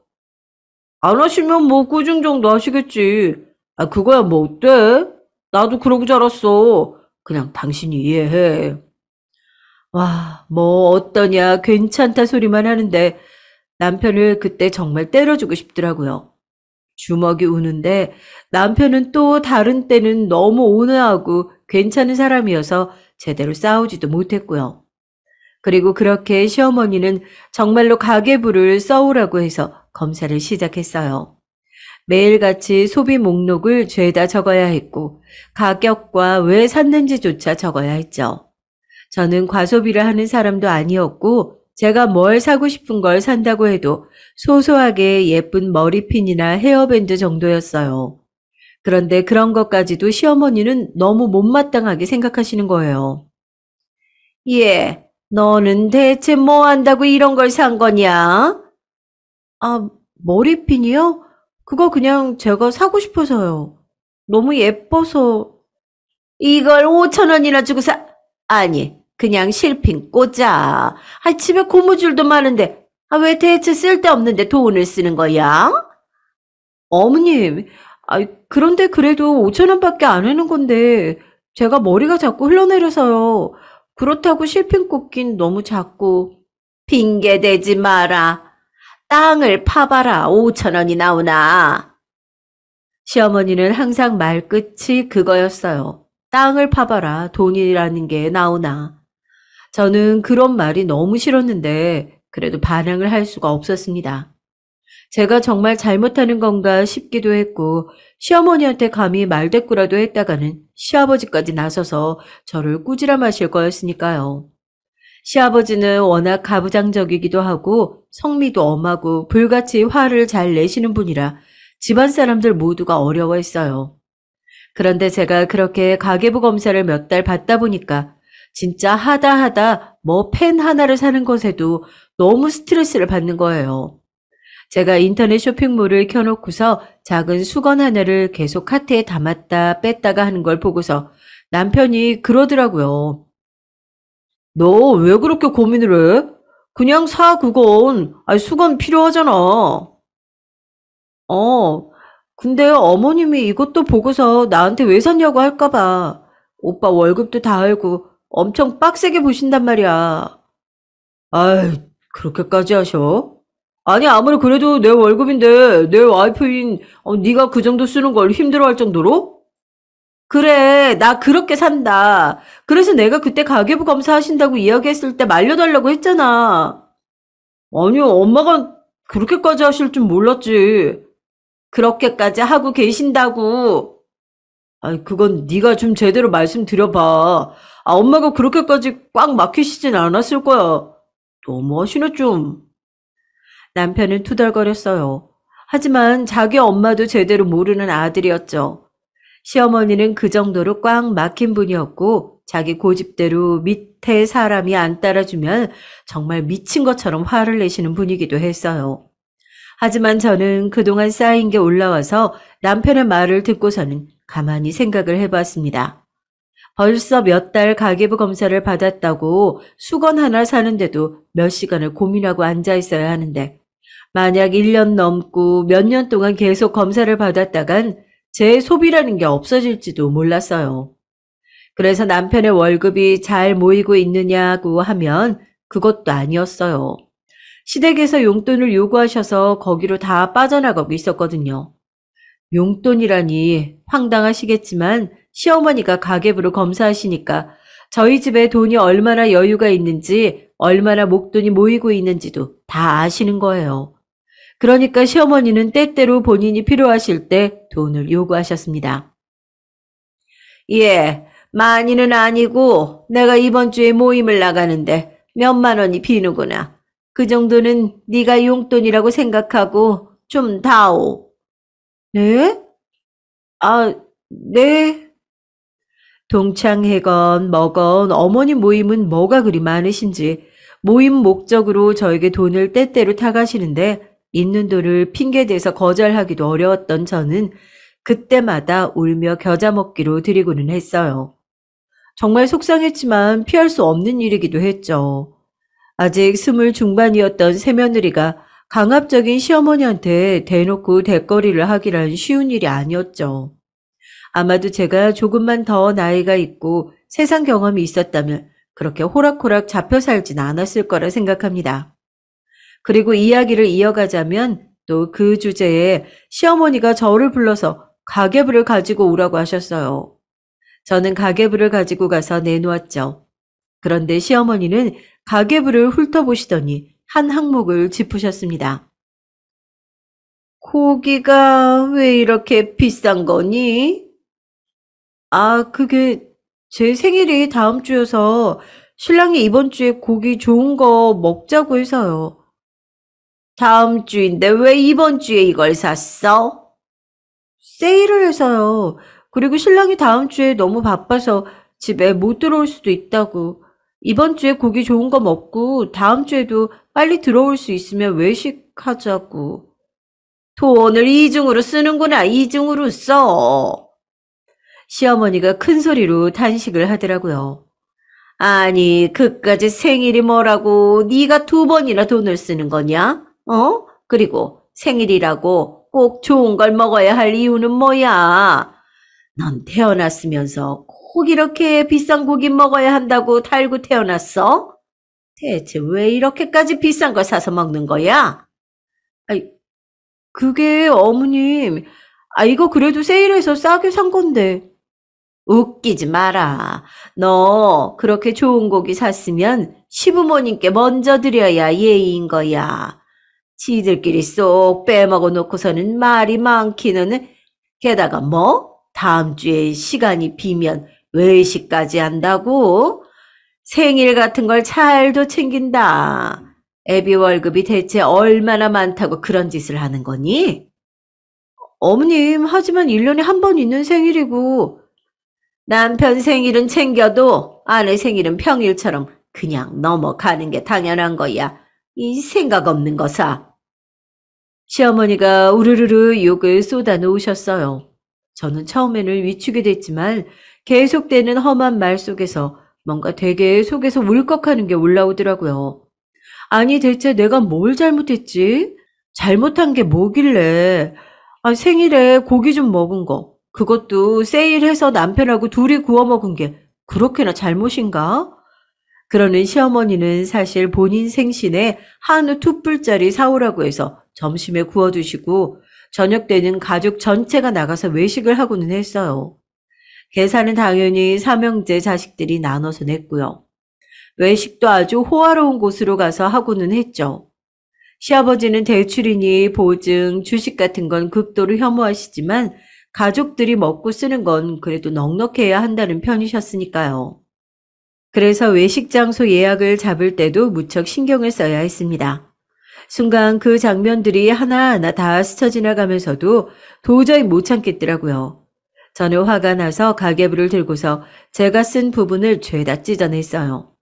시어머니가 한참 열을 올리면서 저를 욕하다가 깜짝 놀라서 주춤하시더라고요. 알았어요, 알았어. 이제 더 이상 그렇게 돈 쓰는 꼴 안 보여드리면 되죠? 됐죠? 뭐라고? 그런데 그건 대체 왜 찌는 거야? 가계부 이제 안 쓸 거니까요. 안 쓰고 안 보여드리면 돈 그렇게 엉망으로 쓰는 꼴도 못 보시겠죠. 그럼 됐죠? 뭐? 예, 너 지금 그게 무슨 버르장머리를? 제가 뭘요? 아니, 머리핀 하나 고기 한 점 사는 것도 아까워 죽겠으시면 어머님이 좀 사주세요. 제가 제 남편 돈으로 쓰는 건데 대체 왜 그러시는 거예요? 저 정말 많이 참았어요. 그래도 어머님이시니까, 어른이시니까 최대한 의견 맞춰드리려고 이 가계부도 쓴다고 한 거고요. 근데 제가 매일 듣는 말이라곤 막대 먹고 험한 말뿐이니 저도 더 이상 못 쓰겠네요. 저는 몇 달이나 눌려서 참아왔던 속을 쏟아냈어요. 얼굴이 시뻘개진 채로 저나 시어머니나 서로 격앙된 채였죠. 시어머니는 부들부들 떨면서 저를 노려보면서 소리를 고래고래 지르셨어요. 나이도 어린 게 어쩜 이렇게 파렴치하니, 응? 좋은 습관 길러주겠다는 시어머니를 이렇게? 좋은 습관 어머니나 가지고 계세요. 전 더 이상 못 견뎌요.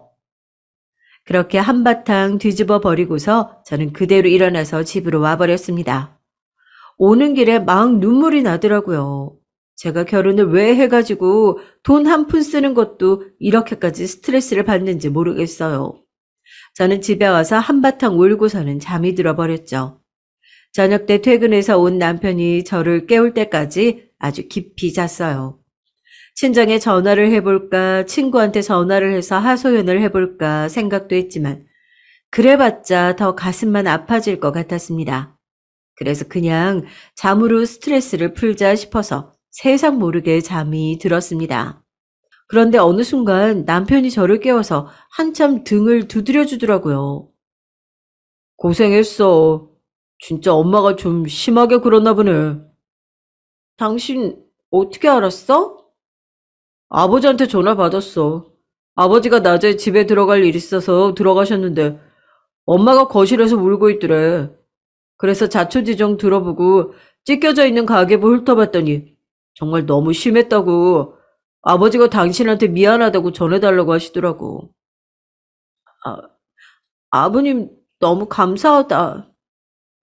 저는 남편한테 꼭 안긴 채로 한참 있었어요. 시아버지가 시어머니와는 완전히 다른 성격이셔서 정말 다행이었죠. 그리고 다음 주에 시아버지가 저희 부부를 부르셨어요. 남편하고 제가 시댁으로 갔더니 이미 식사를 해놓으셨더라고요. 시아버지는 점잖게 웃으면서 저한테 그러셨습니다. 미안하다. 이 사람이 뭘 가르치려다 보니까 너한테 실수를 했구나. 다시는 그런 일 없을 게다. 난 그냥 좋은 습관 들여주려던 거였다. 시어머니는 여전히 뾰루퉁한 얼굴로 화가 나 있었지만 워낙 무서운 시아버지 앞이라서 그 이상은 못하셨어요. 저는 눈물이 나올 것 같은 걸 참으면서 고개를 숙여서 사과를 받아들였죠. 그날 정말 식사가 맛있더라고요. 그 이후로 시아버지가 대체 뭐라고 말씀을 해놓으신 건지 시어머니는 저희 집에 발걸음을 안 하셨어요. 시아버지의 말씀도 있으셨겠지만 약간 저희 얼굴을 보기 싫어하시는 그런 것도 있으신 것 같더라고요. 그런데 그렇다고 저한테 트집 잡는 걸 그만두신 건 아니었습니다. 한동안은 잠잠했죠. 시아버지가 집에서 화를 내셨다고 들었으니 시어머니가 꽤 오랜 시간 저한테 뭐라 안 하신 것은 당연했어요. 하지만 시간이 한참 흐른 뒤부터는 슬금슬금 다시 시어머니의 특유의 트집 잡기가 시작됐습니다. 예, 너 오늘은 애비 아침에 밥 새로 해준 거니? 네, 해줬어요. 따뜻한 밥을 아침에 해서 먹고 나가는 게 좋으니까요. 반찬은 몇 가지였니? 어제 먹던 치킨 데워서 볶아줬고, 김치하고 무나물, 제정신이니? 아, 어제 먹던 걸 태워서 줬다고? 시어머니는 시아버지가 화내시기 전으로 돌아간 것처럼 말씀을 하시더군요. 마치 그런 일이 없었던 것처럼 저를 혼내던 그 부분들을 다시 가져와서 혼내기 시작하셨습니다. 이제 차마 가계부를 다시 쓰라거나 돈 쓰는 걸 영수증까지 가져와서 검사를 받으라는 말씀은 안 하셨지만 그 외에 다른 부분들은 똑같았어요. 정말 숨이 막히는 것만 같았죠. 남편은 이제 가계부 검사도 안 맡으니 그 정도는 그냥 참으라더군요. 우리 엄마 성미가 원래 그래. 그거 다 못하시게 하면 화병 나서 누우실걸? 그 정도는 자기가 그냥 좀 참아. 어떻게 이런 걸 참으라는 거야. 몇 끼니 반찬이 몇 개인지, 새로 했는지, 빨래는 언제 했는지, 다림질 하루에 몇 번 하는지, 죄다 이야기하라고 난리를 치시는데. 자기야, 그걸 왜 다 진짜로 말해? 아니야, 그냥 거짓말을 해. 내가 다 맞춰줄 테니까. 우리 엄마 나한테 전화하면 내가 자기 말이 맞다고 해줄게. 그럼, 그럴까? 그러고 보니 남편 말이 맞기도 했어요. 저는 어른한테 거짓말을 한다는 게 너무 양심상 꺼려져서 하지 않았는데, 사실 시어머니가 저렇게까지 박하게 구시는데, 제가 굳이 진심만을 말할 필요가 있나요? 거짓말 안 하고 신의를 지키는 것도 어느 정도 서로 간의 신뢰가 있는 사이에서 하는 거죠. 저는 남편의 말에 그럴까 하고는 남편하고 말을 맞췄어요. 아침에는 항상 제가 3가지 반찬 이상을 해주고 국도 새로 하고 밥도 새로 해주는 것으로요. 저녁에는 5가지 이상 반찬 해주고 매일같이 찌개도 새로 끓여준다고 하기로 했어요. 시어머니를 속여 먹으려고 이렇게까지 상세하게 거짓말을 짜서 둘이 입을 맞춘다는 게 좀 어처구니가 없기도 했지만 그래도 시어머니가 들들 볶으시는 것도 벗어나려면 이런 수밖에 없었죠. 어차피 시어머니가 저희 집에 오시지도 않으시니까 가능한 일이기도 했고요. 그 다음 날부터 시어머니가 전화를 하셨을 때 저는 밝은 목소리로 대답했습니다. 너 어제 저녁 찌개 새로 끓였니? 네, 어머님, 그럼요. 무슨 찌개 끓였니? 밥은 새로 했어? 그럼요, 어머님. 김치찌개에 돼지고기 잔뜩 넣어서 끓였더니 그이가 무척 좋아했어요. 애비가 김치찌개는 안 좋아했을 텐데. 그래도 제가 끓여준 건 잘 먹던데요. 밥 한 공기 남기지 않고 아주 싹 비웠어요. 그래? 시어머니는 미심쩍다는 듯한 말투였어요. 항상 제가 어물거리면서 대답을 제대로 하지 못해서 시어머니에게 혼나고 통화가 끝나는 패턴이었는데 이번에는 묘하게 제가 당당하게 죄다 대답을 했던 거였죠. 그리고 저녁 때 집으로 돌아온 남편이 신나서 저에게 묻더라고요. 자기, 엄마가 오늘 자기한테 전화했었지? 어, 자기한테도? 응, 나한테 어제 저녁 먹었냐고, 김치찌개 뭐였냐고 물으시더라고. 그래서 김치찌개에 돼지고기 많이 넣은 거라고 대답했지. 완전 맛있었다고 말했어? 그랬지. 사실 어제는 저희가 치킨 배달을 시켜서 저녁 때운 날이었어요. 하지만 남편과 말을 맞추기를 일주일 동안 찌개와 반찬 메뉴를 짜서 그걸로 서로 수첩에 적어두고서 어제 저녁엔 뭘 먹었다고 시어머니에게 대답을 하기로 했거든요. 시어머니를 성공적으로 속여 넘긴 게 그때는 그렇게 좋더라고요. 저는 남편하고 깔깔 웃으면서 그날은 정말로 흰 쌀밥을 새로 해서 김치찌개에 돼지고기를 듬뿍 넣어서 끓여주었습니다. 남편이 정말로 맛나게 싹싹 잘 먹더라고요. 사실 내버려 두면 저는 나름대로 남편한테 음식도 잘해주는 편이었어요.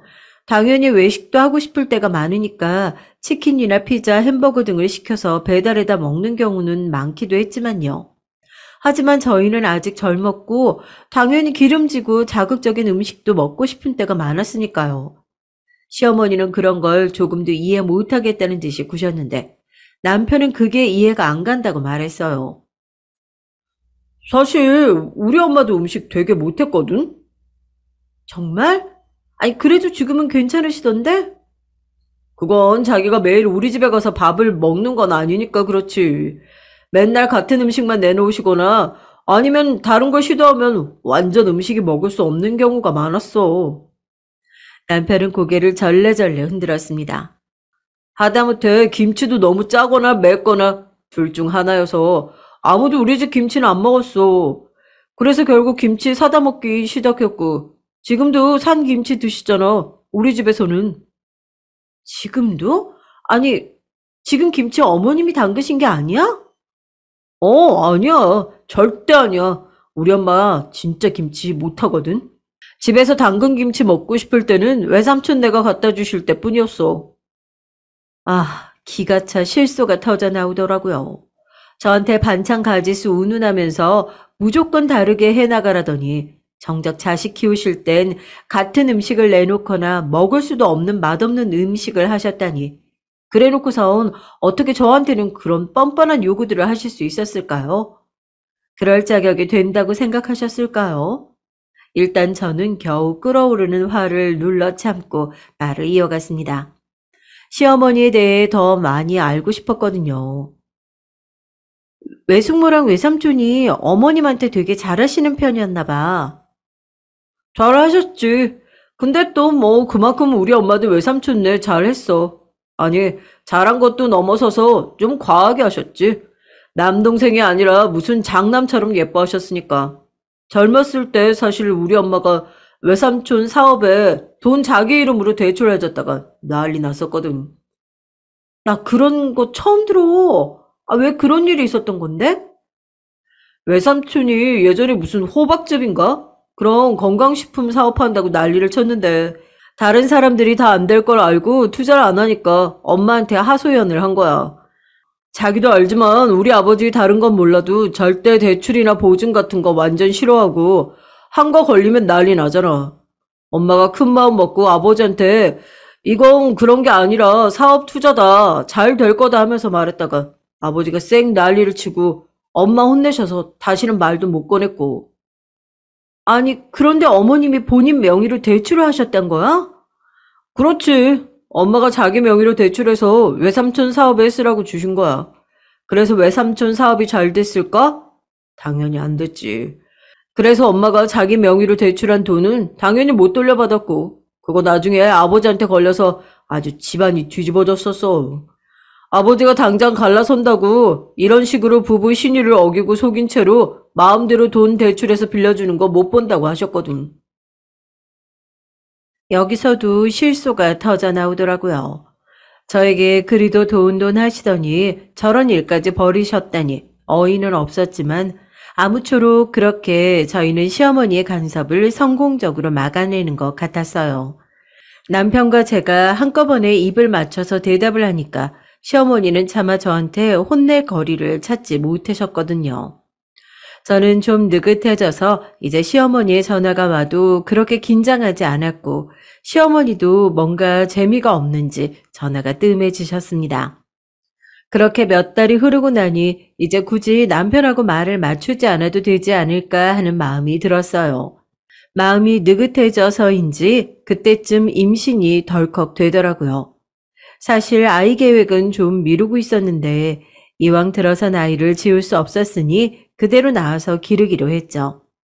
제가 임신이 확정되고 난 날 남편은 기뻐하면서 제 손을 잡고 거의 울려고 하더라고요. 저기, 사실 몇 년 뒤에 아기 계획 세웠었지만 지금 우리 아기가 드디어 생겼다고 하니까 정말 너무 기쁘다. 어, 나도 좋아. 생각보다 빠르지만 상관없는 것 같아. 우리 잘 낳아서 잘 기르자. 그럼 우리 아이인데 정말 내가 할 수 있는 한 잘해줄 거야. 자기도 이제 진짜 몸 조심해. 오히려 임신 초기가 더 위험하다더라. 몸 가능한 한 움직이지 말고 가능한 조심하면서 앉아있도록 하고. 알았어. 꼭 그렇게 할게. 시댁에도 말씀드렸더니 시아버지가 정말 많이 기뻐하시더군요. 반면 시어머니는 듣는 둥 마는 둥 어디가 시큰둥한 얼굴이셨죠. 오히려 시어머니는 제가 임신을 한 게 무슨 유세냐는 듯이 눈을 홉뜨고서는 저를 위아래로 바라보셨어요. 이제 아이 가졌다고 더 게으르게 굴면 안 된다. 너 원래도 너무 게으른 애라 내가 마음을 놓을 수가 없어. 애를 낳으면 네가 엄마가 되는 거니까 그만큼 모범적으로, 응? 부지런하게 살아야 되는 거다. 네, 어머님. 넌 정말 어느 순간부터 대답만 잘한다. 시어머니는 저를 흘겨보셨지만 제게 트집 잡을 만한 거리를 발견하지 못하셔서 한숨만 푹 내쉬셨죠. 남편과 그렇게 한번 시어머니를 속여 넘긴 이후로는 시어머니한테 그냥 대충 대답하는 것에 그리 양심의 가책이 느껴지지 않더라고요. 시아버지는 지금 임신 같은 애한테 그게 무슨 소리를 하는 게요? 괜찮다, 세아가. 넌 그냥 아무 걱정하지 말고 건강한 아기만 낳으면 된다. 아들이면 좋겠지만 딸이어도 좋다. 어차피 우리 집에는 손자가 이미 많으니까 넌 걱정하지 않아도 돼. 네, 아버님, 감사합니다. 시아버지도 어쩔 수 없이 아들 편애이긴 했지만 그래도 시어머니보다는 훨씬 나은 반응이셨어요. 어차피 정말 시댁에는 시아주버님네 손자가 둘이나 있었고 시동네에서 손자가 하나 있었거든요. 저희가 딸을 낳든 아들을 낳든 아무런 상관이 없는 상황이었습니다. 시아버지는 잠시 생각하시더니 고개를 흔드셨어요. 아니, 차라리 손녀가 좋겠다. 우리 집에는 손녀가 없어. 손녀라니 정말 얼마나 예쁘겠냐고. 고물고물하고 사랑스럽겠구나.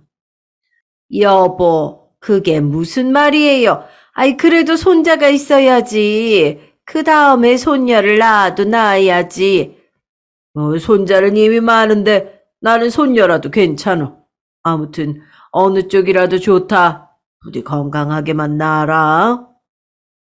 시아버지께서 진심으로 염려해 주시고 축하하는 말을 듣고 나니 저도 참 좋더라고요.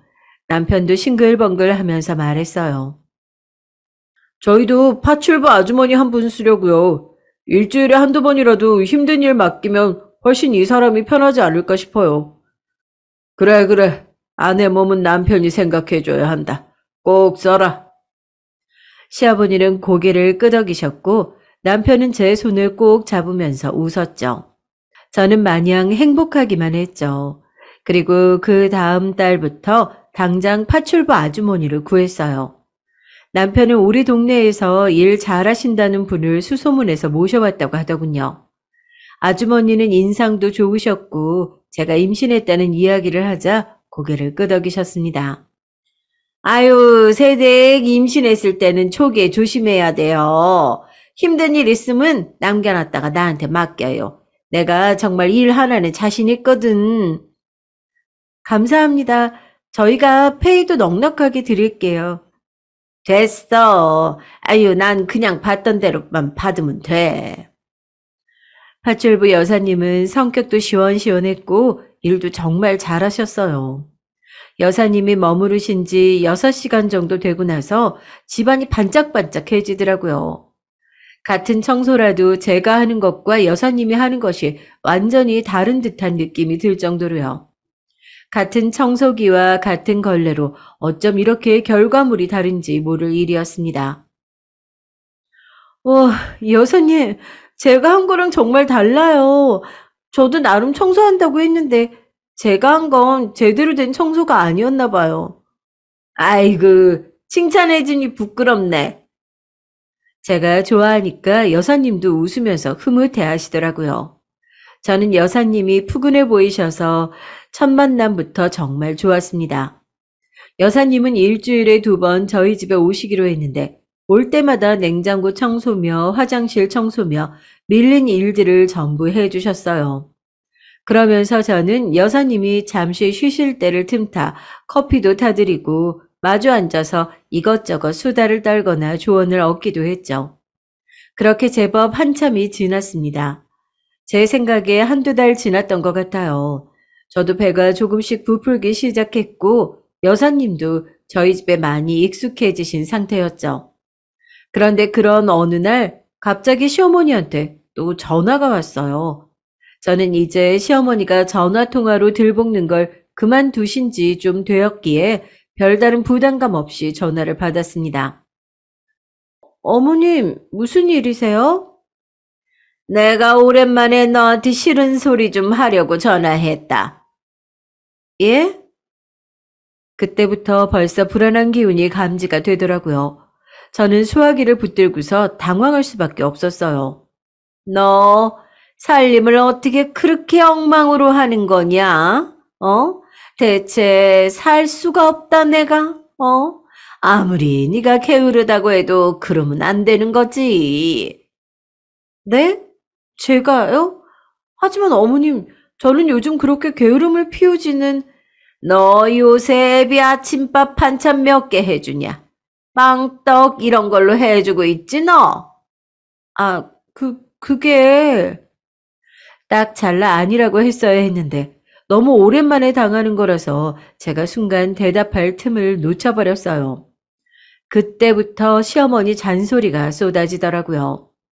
너 내가 그동안 그렇게나 봐주고 말을 안 했더니 그러더니 곧바로 이렇게 풀어지는구나.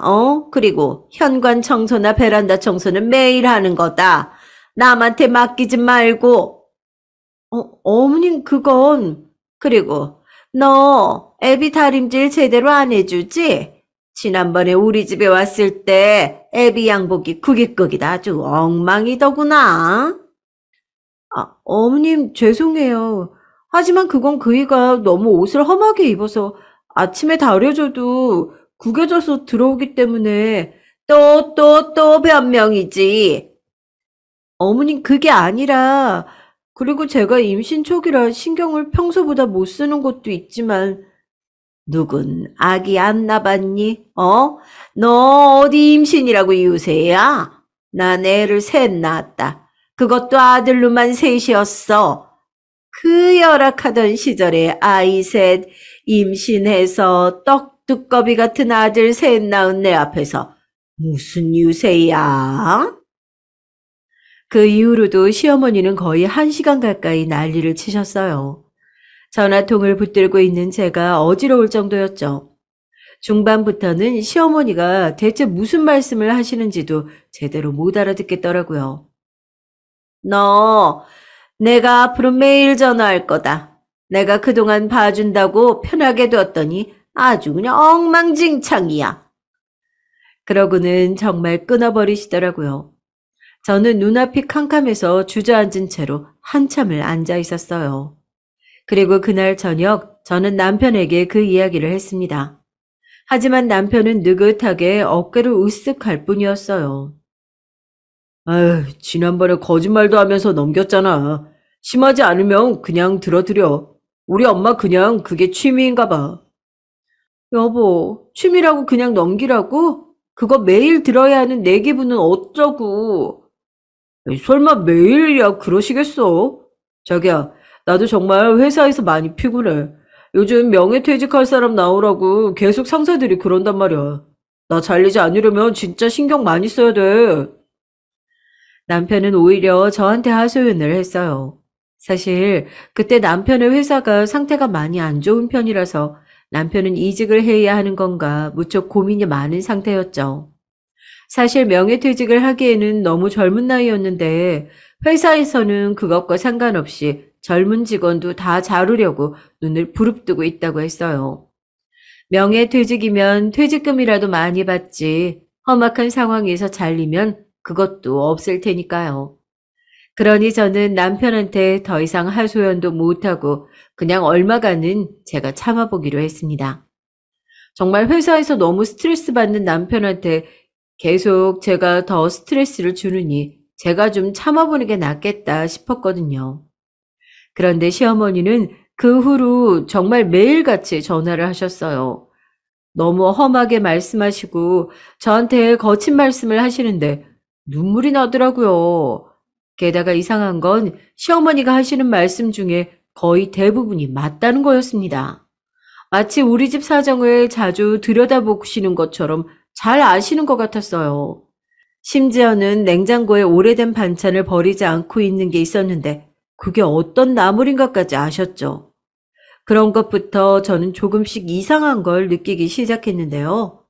그렇게 시어머니께 전화통화로 혼나기 시작한 지 한 달여가 지났을 무렵 이웃집 아주머니가 시루떡을 해서 저희 집에 가져오셨어요. 떡을 오랜만에 했는데 너무 많아서 나눠 먹었으면 좋겠다면서요. 그때 시아버지가 시루떡을 무척 좋아하신다는 게 생각이 났고 어차피 저나 남편이나 떡을 안 좋아하시니까 시아버지가 드시면 좋겠다는 생각이 들었죠. 괜히 멀쩡한 떡을 버리기도 아까웠고요. 그런데 그날 제가 아주 기막힌 사정을 알게 됐습니다.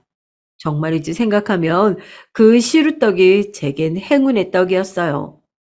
저는 떡 한 접시를 조심히 포장해가지고 운전해서 시댁으로 갔죠. 시댁은 저희 집에서 겨우 차로 10여 분밖에 안 걸리는 곳에 있었기 때문에 도착했을 때는 떡이 따끈따끈할 정도였어요. 저는 떡을 가지고 올라가서 정말 그걸 놓고만 올 생각으로 올라갔죠. 시댁 초인종을 누르니까 시어머니가 나오시더라고요. 너 지금 뭐 어쩐 일이냐? 네? 아, 저기 옆집에서 떡을 가져다 주셨는데 아버님 떡 좋아하시잖아요. 그래서 그래? 고맙다. 그런데 시어머니가 집안에 저를 들어오라고는 안 하시더라고요. 사실 들어오라고 하셔도 제가 거절하고 가고 싶긴 했는데 좀 분위기가 이상했어요. 그래서 고개를 갸웃거리면서 현관을 봤더니 어딘가 익숙한 신발이 보였어요. 그리고 부엌에서 뭔가 익숙한 목소리도 들려왔죠. 사모님, 여기 이 냄비 어디다 놓을까요? 아줌마, 예, 나중에 내가 이야기할게요. 잠시만. 예. 전 그 두 가지를 목격하고 저희 집에 오는 파출부 아주머니가 시댁에도 오고 있다는 사실을 알아버렸죠. 전 순간 너무 놀랐지만 본능적으로 최대한 못 알아챈 척을 했어요. 아무것도 모르는 것처럼 행동하면서 웃으면서 시어머니께 인사를 했죠. 그럼 어머님 바쁘신 것 같으니까 전 이만 가볼게요. 청소 중이신가 봐요. 그래. 얼른 가봐라. 지금 주방 청소 중이라. 네, 어머님. 그리고 저는 돌아서서 나왔죠. 나와서 제 차에 앉아 있는데 놀란 가슴이 가라앉질 않았어요. 그동안 이상할 정도로 저희 집 사정을 시어머니가 잘 아시더니만 파출부 여사님이 시댁에도 가고 있는 거였어요. 어쩐지 정말 너무 자세하게 아시더라고요. 저희 집에 와서 한참 생각했어요. 만약 파출부 여사님이 시댁에서 시어머니와 친하게 지내고 있다면 저 역시 파출부 여사님과 친하게 지내야겠더라고요. 오히려 친하게 지내서 시댁 사정을 알아보는 게 나을 것 같았어요. 그래서 다음 주 파출부 여사님이 오셨을 때 저는 캡슐 커피를 내려서 우유까지 타고 사다 둔 조각 케이크를 꺼내서 드리면서 같이 즐거운 티타임을 즐겼죠. 여사님은 이런 거 너무 오랜만에 먹어본다면서 정말 즐겁게 드시더라고요. 저는 환하게 웃으면서 비스킷하고 쿠키도 꺼내드렸어요. 아니, 여사님, 그런데 혹시 저희 시댁에도 일 나가세요? 저는 말을 돌리지 않고 곧장 여쭤봤죠. 여사님은 순간 목이 먹힌 듯 컥컥거리시더라고요. 그리고 커피를 한 모금 드시고서는 제 눈치를 보시더라고요. 저희 사정을 미주알 고주알 일러 바치셨으니 뭔가 찔리기야 하셨겠죠. 저는 괜찮다는 듯이 웃으면서 고개를 저었습니다. 어머, 여사님, 저희 시어머니하고도 친하셨구나. 아우, 근데 저희 어머님이 좀 인색하셔서 일하시기 많이 힘드시죠? 세대, 그 사모님이 그런 면이 있으시긴 하세요. 제가 그렇게 말하니까 여사님은 동감한다는 듯이 크게 고개를 끄덕였습니다. 사실 시어머니 행태야 뻔했거든요. 분명히 돈 주고 사람 쓴다고 절대 쉬는 시간도 안 주고 커피 한 잔, 물 한 잔도 인색하게 굴었을 거였어요. 그래서 저는 시어머니 흉을 보면서 여사님과 친근하게 대화를 했고 여사님도 처음에는 쭈뼛거렸지만 점차 아주 열변을 토로하기 시작하셨어요. 그러니까 아유 그 사모님도 좀 너무하시더라고. 내일 시간이야 끝나야 간신히 주스 한 잔이나 물 한 잔 주시는 거야. 내일 시간 동안은 쉬는 시간 10분도 아깝다는 거지. 참. 내가 무슨 고용된 사람이라고 해도 그렇지. 얼마나 야박한지. 어떤 일이 있었는 줄 알아요? 저번엔 내가 일을 하다가 그 목이 너무 말라가지고 잠깐 물 한 잔을 먹었는데, 그거 가지고 얼마나 야단을 치는지, 내 시급이 얼만지 아냐부터 시작해서 계산기 가져와라. 내 앞에서 두드려 대는데, 아유, 참 기도 안 차서, 아유, 내가 아주 앞치마 벗고 나오려다가 겨우 참았다니까. 그렇죠. 평상시에 항상 그러세요. 며느리인 저한테도 그러시는걸요. 얼마나 시집살이를 심하게 시키시는지 전 가계부도 써갔는걸요. 검사까지 받고요. 아이고 그런 양반 며느리로 어떻게 사는 거예요? 세댁. 아유 정말 안 됐다. 그런 저희 집 사정을 시어머니께 일러 바친 건 다름 아닌 파출부 여사님이었지만 저는 그런 내색은 하지 않았어요. 대신 저는 시어머니와 시댁 사정을 은근슬쩍 물어봤고 여사님은 또 아무런 생각 없이 미주알 고주알 다 이야기를 하더라고요. 그 집 잘 살긴 하는데 아유 살림살이가 다 낡아 빠졌어. 그리고 음식도 항상 해먹는 것만 해먹나 봐. 냉장고 반찬이 맨날 똑같아. 어머 그렇구나. 저희 어머님이 저한테는 맨날 새 반찬 새국 해놓으라고 그렇게 난리를 치시는데. 아이고 정말 시어머니들이란 거기다가 그 집 사모님 친정에 무슨 일이 있는지 요새 아주 시름시름 말도 안 하더라고. 가끔 전화하다가 끙끙 앓고. 어머 왜요? 무슨 남동생이 있는 모양이지? 그 남동생한테 대출 내서 돈을 준다나 봐. 내가 물어보니까 사업 때문이라는데. 아이고, 어지간히 속이 타는지 세상에 나한테까지도 돈 빌려줄 수 없냐고 하더라고. 내가 안 된다고 했지만. 시어머니는 그 남동생 분한테 또 자기 명의로 대출을 내서 돈을 빌려줄 모양인 것 같더라고요. 저는 너무 예상 외의 사건을 알게 되어서 놀랐지만 한편으로는 약점을 잡았다는 생각이 들기도 했습니다. 그런데 한편으론 고민이 되더라고요. 제가 알게 된 이 비밀의 무게가 꽤 무겁다는 생각이 들었거든요. 파출부 여사님하고 말하면서 그냥 시댁에서 시어머니가 얼마나 살림을 엉망으로 하나만 알고 싶었을 뿐이지 이런 일까지는 알고 싶진 않았거든요. 이걸 알면 시아버지가 정말 이혼한다고 집안이 뒤집어질 일이었거든요. 하지만 아는 상황에서 입을 다물고 있을 수는 없어서 저는 남편이 퇴근할 때를 기다려서 이 일을 의논했죠. 과연 느긋하고 태평한 남편도 이 일에는 심각한 얼굴이 되더라고요. 어머니가 또? 대체 무슨 생각이지? 외삼촌 사업 진짜 지금 몇 번째 말아먹고 있는 건데, 거기다가 또 대출을 해서 돈을 밀어주시다니. 파출부 여사님이 한 말이라서 거의 정확한 거야. 자기가 좀 먼저 알아봐. 그러다가 아버님 아시면 정말 난리 나잖아. 그러게 말이야. 미치겠다, 정말.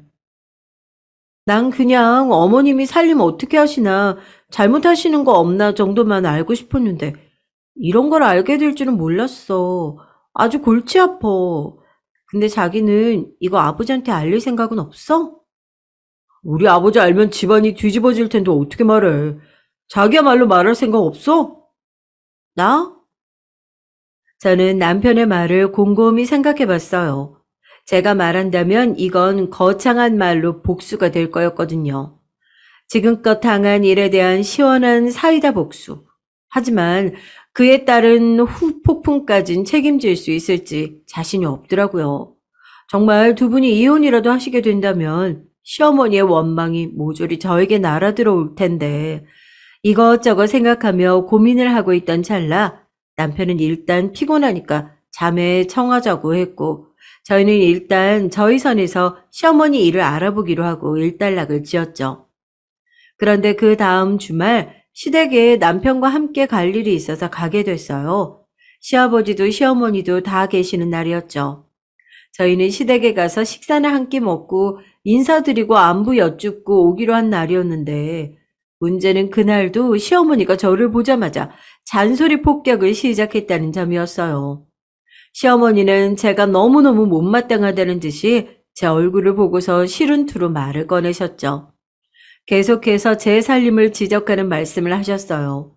보다 못한 시아버지가 이러실 정도였어요. 좀 밥이라도 먹고 난 다음에 말합시다. 세아가 지금 배 부푼 거 안 보여요? 임신했을 때는 잘 먹어야 해. 이제 몇 달 지나서 곧 만삭되고 아기 커져서 몸이 정말 많이 힘들어질 텐데. 힘들긴 뭐가 힘들답니까? 저는 저런 일 3번이나 했어요. 그러니까 아들 셋을 낳았지. 물론 그렇긴 하지만 그렇다고 지금 새아가가 안 힘든 것도 아니잖아. 시아버지 덕분에 위기는 넘겼지만 저는 속으로 울컥 분이 치솟더라고요. 저는 꾸역꾸역 밥을 먹었고 식구들의 식사가 모두 끝난 이후에 설거지와 뒷정리까지 혼자 다 했습니다. 남편이 도와주려고 했지만 시어머니는 매몰차게 남편 손을 잡고 거실로 나가버렸죠. 저도 남편 등을 밀치면서 일단 나가 있으라고 했고요. 남편이 손에 물 한 방울이라도 묻혔다가는 그 뒷감당을 제가 어쩌려고요. 시어머니는 남편이 둘째 아들이라 별로 예뻐도 안 했으면서 그런 남편이 제가 있는 상황에서 부엌 일을 하는 건 또 못 보더라고요.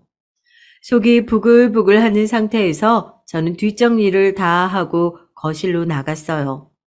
그때 기다렸다는 듯이 시어머니가 커피 타오고 과일 깎으라고 저한테 명령하시더군요.